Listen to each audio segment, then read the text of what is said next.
Programa Outras Palavras, um oferecimento Sindiúti MG, Sindicato Único dos Trabalhadores em Educação de Minas Gerais. Olá, bem-vindo a mais uma edição do Outras Palavras. Veja no programa de hoje uma conversa no bloco Educação em Debate sobre as histórias de lutas do Sindiúti, um dos mais combativos sindicatos de Minas Gerais. Na atualidade, os educadores mineiros saem em defesa do pagamento do piso salarial e da reconstrução da carreira. Tire dúvidas com o departamento jurídico do Sindiúti. De Brasília, você vai ver as notícias da CNTE. A professora e coordenadora geral do Sindiúti, Beatriz Cerqueira, conversa com o ex-presidente do Sindiúti MG no período de 93 a 94, Antônio Roberto, o Toninho Lambertucci, sobre as histórias de lutas e os muitos desafios enfrentados pelo Sindicato Único dos Trabalhadores em Educação de Minas Gerais.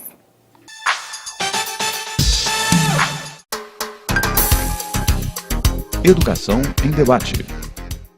No ano que o nosso sindicato comemora 35 anos de existência, conversamos com o Antônio Roberto Lambertucci, o Toninho Lambertucci. Ele é professor de História da Rede Municipal de Belo Horizonte, foi presidente do nosso sindicato no período de 93 a 94 e hoje é diretor de valorização dos profissionais da educação do Ministério da Educação.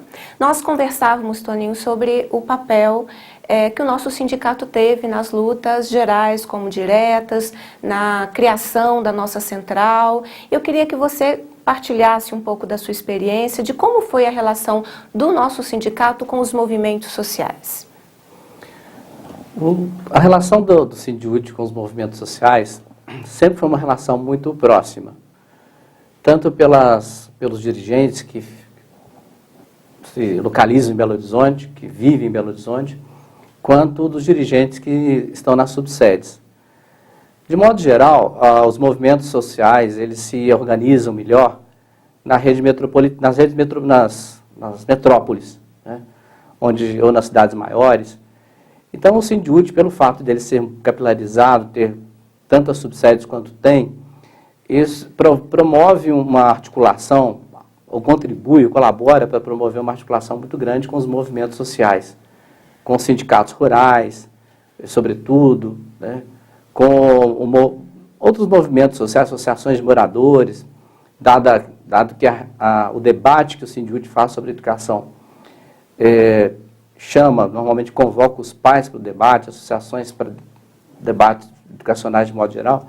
Então, essa cultura que o Sindiúti desenvolveu de debater com os pais dos alunos, com os alunos, e com as entidades, de modo geral, organizações de modo geral nas cidades, e sobretudo com as organizações mais populares, mais sociais, tem contribuído muito também para estimular que os movimentos se organizem e participem de lutas mais gerais. Então, tem sido um papel, no meu ponto de vista, de décadas, muito importante para contribuir, para fomentar, colaborar com o fomento e a melhoria da organização também das demais entidades dos movimentos sociais. Assim como a mão inversa é verdadeira, né? Os movimentos sociais também, as associações de moradores, têm sido muito parceiros e contribuído muito na luta por uma educação de qualidade no nosso estado, assim como no Brasil, de modo geral. Nós assistimos isso agora recentemente com a mobilização em relação ao Plano Nacional de Educação, né? Ou seja, a luta não foi apenas dos professores, dos trabalhadores de educação. Dessa luta participaram várias entidades, inclusive as entidades que não são da comunidade educacional. Entidades que participam do Fórum Nacional de Educação, como o MST, a CONTAG, a CUT, outras centrais sindicais que participam também, e outras entidades que não são exatamente da educação, mas que percebem que a educação é essencial para o desenvolvimento nacional, desenvolvimento do nosso país, e, sobretudo, para o desenvolvimento de uma sociedade mais justa, mais fraterna, uma sociedade em que os produtos da riqueza do nosso país sejam distribuídos de forma mais equilibrada e mais justa por toda a população. Toninho, agora voltando para o nosso dia a dia, hoje a gente elege o diretor de escola, hoje você tem conselhos escolares ou colegiados escolares, mas isso é resultado de uma luta que em determinados momentos foi muito árdua. Então, que papel o sindicato teve nessa luta pela democratização da gestão da escola? Essa luta foi uma luta desde o início, desde o princípio do Sindiúti. A questão da gestão democrática da escola foi colocada porque o país passava por um processo de luta pela democratização do país de modo geral, democratização política, restabelecimento da democracia de modo geral. E quando se pensa em democracia, pensa-se na possibilidade da sociedade civil e das organizações da sociedade poderem participar dos processos de elaboração das políticas públicas. E o país veio avançando em vários aspectos, né? Avançou em relação ao SUS, nos últimos 10, 12 anos, diversos conselhos foram criados, conferências foram realizadas, e as políticas e as propostas aprovadas foram incorporadas nas políticas públicas do governo federal, sobretudo. Então, a gestão da escola é fundamental. A educação é um processo cultural que se constrói de forma coletiva. Não é possível pensar a educação com um formato impositivo, com conhecimento simplesmente reproduzido. A educação é um processo em que é fundamental que os pais acompanhem os filhos, acompanhem a escola, é fundamental que os professores participem da escola, que os alunos participem dos espaços educacionais, para que a sociedade brasileira possa dizer qual é o caminho que a educação brasileira tem que ter. Então, a gestão educacional ela é importante, inclusive, para possibilitar um desempenho profissional mais saudável. A gente sabe que nos espaços pouco democráticos, a tensão ela prejudica muito a capacidade do professor criar, a capacidade do professor se sentir parte de um processo interativo e de um espaço em que ele possa se sentir valorizado. Então, a luta pela gestão democrática da educação, ela tem sido muito importante.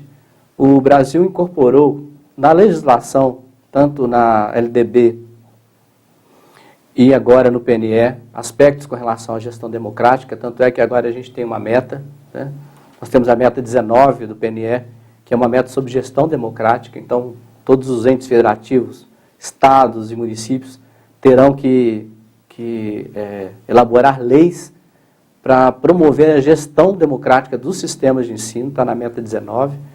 Então a gestão ela é muito importante, por isso, porque ela contribui para melhorar a qualidade da educação, porque ela envolve os pais, e sem os pais, o processo dos pais, o acompanhamento dos seus filhos, o acompanhamento da escola, a qualidade da educação não melhorará, e ela possibilita, então, esse ambiente saudável, ambiente que os alunos participam, se sentem protagonistas, e, portanto, se sentem mais felizes nas escolas, e, do mesmo modo, os professores se sentem parte do processo educacional, então, eles se sentem valorizados porque são ouvidos, porque suas opiniões podem ser acolhidas, e porque eles podem contribuir para que o espaço educacional seja mais, não só agradável, mas eles sejam espaços que, de fato, melhorem a qualidade da educação de modo geral. Toninho, e na sua avaliação, qual é o saldo 35 anos depois da criação da UTE, que depois se transformou em Sindiúti? Como você, que está num outro espaço, vê hoje o nosso sindicato? Bia, eu vejo o nosso sindicato num contexto geral do país. Acho que o Sindiúti, assim como outros sindicatos de outros estados, tem um papel muito importante, tem tido um papel muito importante, porque vamos pensar em resultados. A gente não pode pensar no exercício do sindicato apenas como resultados concretos e práticos e objetivos. Tipo assim, se conseguiu mais 10% de aumento salarial, se conseguiu alguma coisa melhor na carreira. Primeiro a gente tem que pensar que o exercício da participação no sindicato é um exercício democrático. E ele é muito importante porque as pessoas acham que, muitas vezes, uma campanha salarial, uma manifestação, um congresso do sindicato, ele é apenas um instrumento para gerar um resultado objetivo. Ele também é.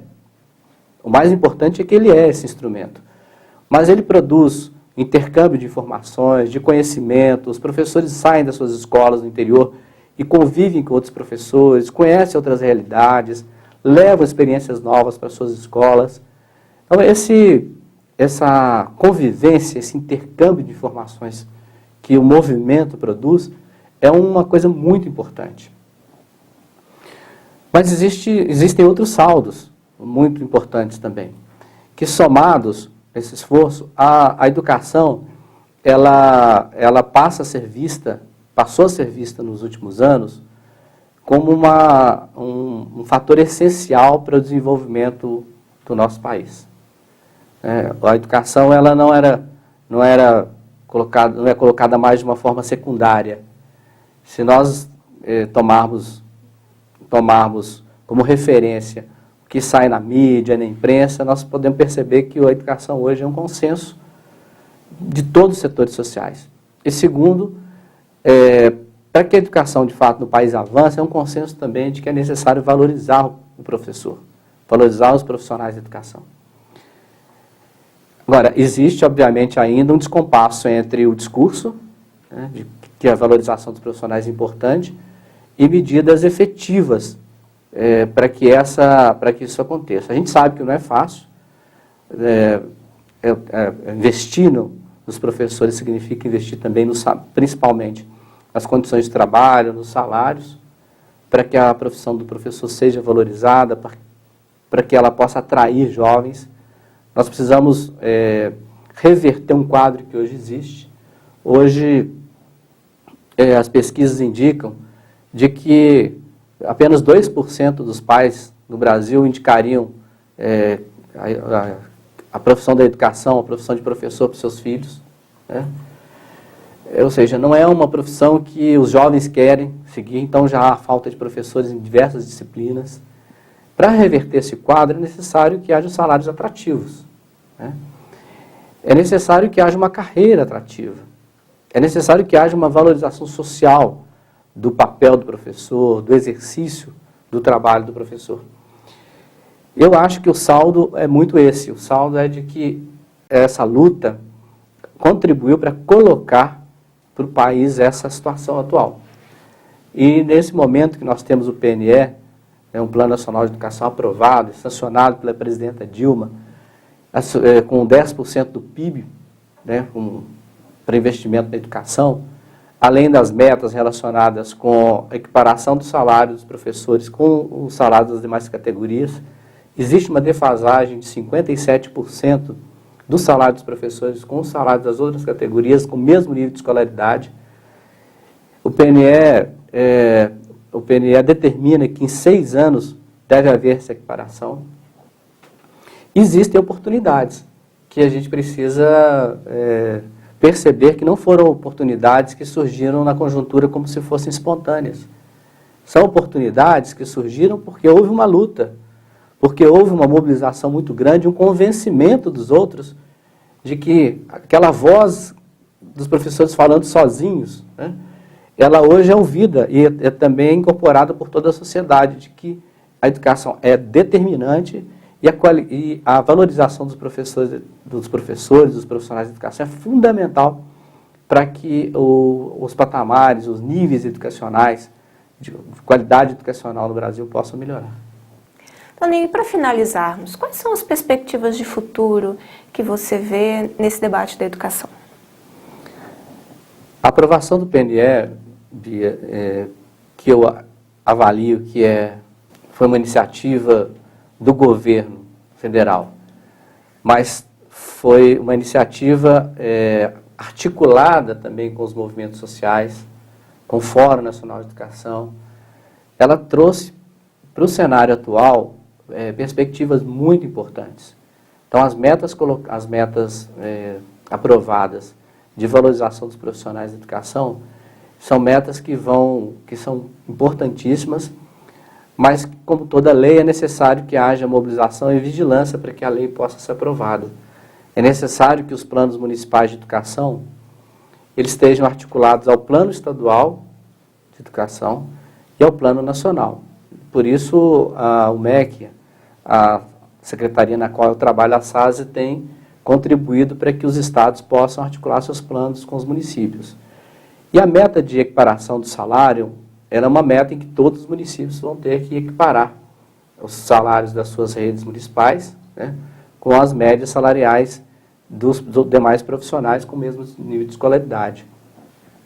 Então, essa é muito importante. Mas tem uma estratégia na meta 17, que é essa meta de equiparação, que é uma estratégia relacionada com a relação entre essa equiparação e a relação com os governos, que é a meta da criação de um fórum nacional para acompanhamento do crescimento desse salário. E é muito importante que isso seja feito. Mas existe hoje uma perspectiva nova, e realmente foi uma novidade corajosa, que foi a aprovação pela presidenta Dilma, aliás, aprovado pelo Congresso Nacional, mas foi uma iniciativa da presidenta Dilma, de destinar parte de 75% dos royalties do petróleo e 50% do fundo social do petróleo para a educação. Né?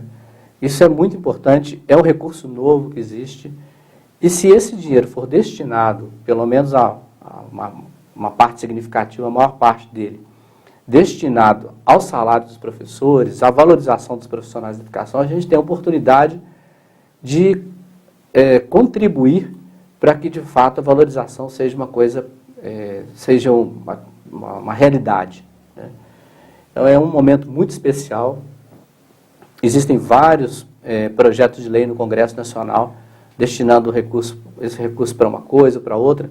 Então, é um momento muito especial e é necessário que haja uma atenção por parte de todos, de que não adianta dispersar os royalties do petróleo, né, como não adiantava dispersá-lo para todos os estados, municípios, para gastarem com o que quisessem, e por isso mesmo a presidenta Dilma encaminhou esse projeto de lei para o Congresso Nacional para destinar para a educação, porque a educação é fundamental e ela vai garantir às novas gerações uma elevação de patamar cultural no Brasil. Também não adianta usar os royalties do petróleo e dispersá-los para qualquer coisa, né?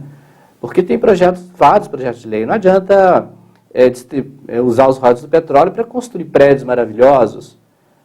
Ou seja, prédios maravilhosos são muito importantes, mas é mais importante que haja uma valorização da profissão do professor para que se possa atrair jovens, né, com um perfil mais...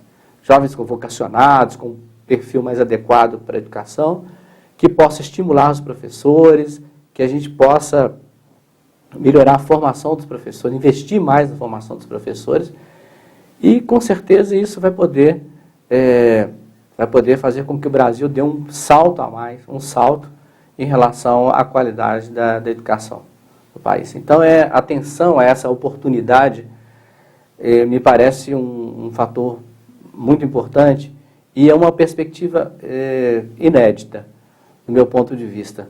Ou seja, a gente não teve essa oportunidade. Temos que saber aproveitá-la. Você conheceu um pouco mais a história do nosso sindicato, que neste ano completou 35 anos de vida e de luta. Agradecer a oportunidade de você ter nos contado parte dessa história, Toninho. Foi um prazer recebê-lo aqui no programa. O prazer foi meu. Quero agradecer, Bia, a você, ao sindicato, ao Sindiúti, e agradecer a toda a nossa categoria por essa oportunidade. Se não fosse essa nossa categoria e essa luta histórica, a gente não estaria, né, tendo essa oportunidade de conversar aqui hoje. Então, muito obrigado pela oportunidade.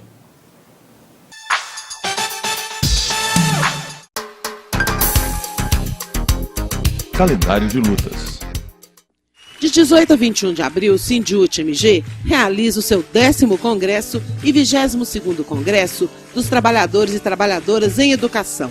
O evento acontece em Contagem, região metropolitana de Belo Horizonte. Das crianças do meu país, Dia 8 de abril teve o encontro de representantes de escolas de Belo Horizonte no auditório da CUT Minas. Porque tudo é educação, é matéria de todo tempo. Ensinem a quem sabe. 7 de abril foi o Dia Nacional de Luta em defesa da democracia, dos direitos da classe trabalhadora, da Petrobras e contra a corrupção. Em Belo Horizonte, após concentração na Praça Afonso Arinos, os manifestantes seguiram em passeata até a Praça 7, centro da capital. É que se muda uma nação. Na sala de aula não há idade nem cor. Por isso aceite e respeite o meu professor. Na sala de aula é que se forma um cidadão. Na sala de aula é que se muda uma nação.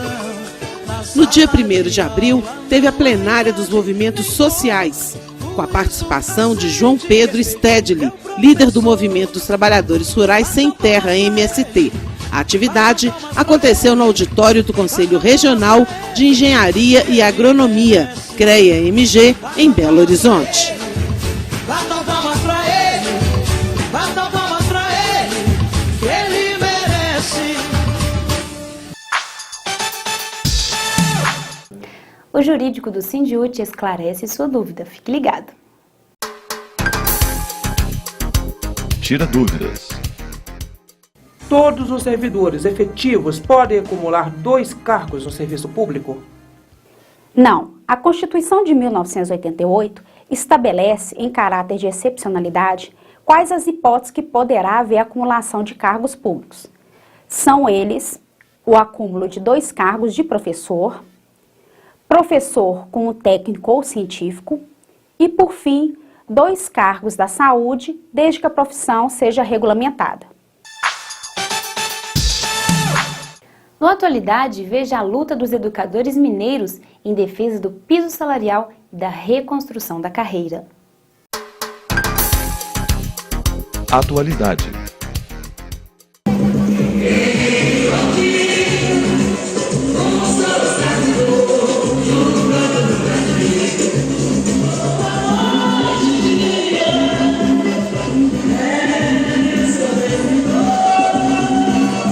Os trabalhadores em educação de Minas Gerais já têm data marcada para a próxima Assembleia. Será no dia 29 de abril, com indicativo de greve. E as razões para essa determinação são muitas. Nós queremos o piso salarial e queremos a nossa carreira. É esse o recado dos trabalhadores em educação da rede estadual que se reuniram hoje em Assembleia e que estão em paralisação por 24 horas. E dia 21 de abril, o nosso recado vai ser em Ouro Preto. E 29 de abril, a gente volta para a rua. E se até lá o governador não melhorar sua proposta, lá nós vamos voltar para as ruas e vamos discutir que esse governo merece uma nova greve dos trabalhadores em educação. Não vamos pagar a conta do Estado quebrado na herança maldita do governo anterior.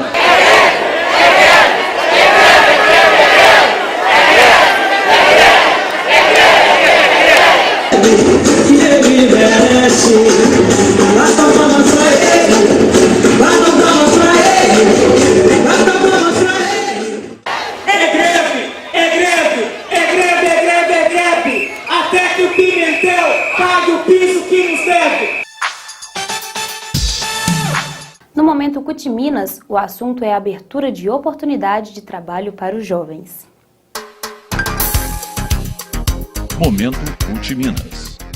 A CUT tem ação para promover mais trabalhos para os jovens? Na verdade, a principal proposta da CUT hoje vai no sentido não de promover mais empregos, e sim de promover melhores empregos para a juventude. O problema é que a juventude já trabalha muito e não consegue conciliar trabalho com estudo. Precisamos de melhores empregos, menos precarizados e com mais garantias de direitos. De Brasília, as notícias da CNTE. Momento CNTE. No dia 24 de fevereiro, 4 coletivos da CNTE estiveram reunidos em Brasília para debater as pautas do ano e trocar experiências. A conversa no coletivo de mulheres incluiu o 2º encontro de formação e a Conferência Nacional de Políticas para as Mulheres. Isis Tavares, secretária de Relações de Gênero, destacou as experiências nos estados e o trabalho para garantir avanços nas atuais políticas públicas. As mulheres possam se empoderar de um debate que defenda a democracia que nós conquistamos até agora, para que não haja nenhum retrocesso. E nós achamos, aqui foi unânime a fala de todas, que uma reforma política democrática, como está sendo discutida com a coalizão dos movimentos sociais e que a CNTE inclusive participa e as centrais sindicais também, é fundamental. Na reunião dos funcionários, o debate sobre diretrizes de carreira foi um dos temas do coletivo, que tratou também de novidades sobre o curso de tecnologia em processos escolares, cuja primeira turma forma-se este ano no Acre. O secretário Edmilson Lamparina também falou sobre estratégias que foram discutidas para garantir as vagas do pró-funcionário. Hoje nós tivemos a informação que nós vamos ter no mínimo 50 mil vagas. Então, como a gente tem demanda para essas 50 mil vagas, o envolvimento do coordenador estadual é de extrema importância para que nós não tenhamos nenhum problema de perder nenhuma dessas vagas. Se nós temos 50 mil vagas, nós temos que tornar 50 mil profissionais em educação. A nova secretária de Saúde do Trabalhador em Educação da CNTE, Francisca Seixas, assume a pasta com o desafio de estimular a criação de novos coletivos dentro dos sindicatos. Nessa primeira reunião, nós trocamos experiências, verificamos que tem muitos problemas que são comuns a todos os estados, sendo que alguns estados avançaram mais nessa questão. Tem secretaria, tem coletivo, outras que não tem ainda, e a deliberação dessa reunião é fazer com que todos os estados criem suas secretarias, tenham seus coletivos de saúde para debater e exigir do governo do estado uma política de prevenção e assistência ao trabalhador adoecido. No coletivo antirracismo da Alvane Leles, a secretária de combate ao racismo da CNTE, Ieda Leal, fez uma análise das políticas de combate ao racismo, reforçando a necessidade de campanhas permanentes para que o trabalho pela igualdade possa fluir nos estados. Como o sindicato pode colaborar na luta permanente contra o racismo é uma das tarefas dessa reunião. E também a agenda ao longo do ano, né, para a gente contribuir para que cada estado possa desenvolver várias atividades para atender a pasta. O atendimento à pasta significa desenvolver as campanhas e fazer a discussão da luta contra o racismo no local de trabalho. As discussões e deliberações dos coletivos são levadas para o Conselho Nacional de Entidades, CNE, que aprova as ações e as políticas da CNTE. Você acompanha agora nosso quadro de humor com Rômulo Garcias.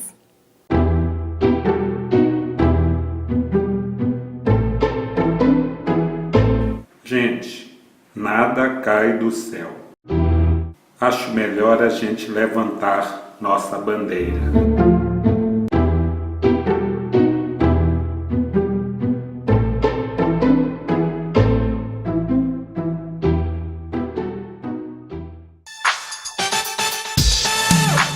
Tabela periódica, cateta oposto, cateta adjacente, raiz quadrada. Isso enlouquece a gente. A gente aprende isso na escola, mas logo a gente esquece.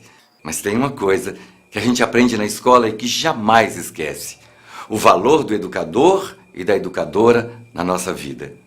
Afinal, eles dedicam a própria vida a ensinar, a compartilhar o conhecimento. Então, está na hora do governo de Minas pagar a dívida que tem com os trabalhadores e as trabalhadoras em educação. Pagar o piso salarial nacional e reconstruir a carreira é o mínimo que o governo precisa fazer para mostrar que, além de você, ele também reconhece o valor da educação. Educadores e educadoras, Minas Gerais precisa reconhecer o valor de vocês. Sindicato Único dos Trabalhadores em Educação de Minas Gerais, Sindiúti MG.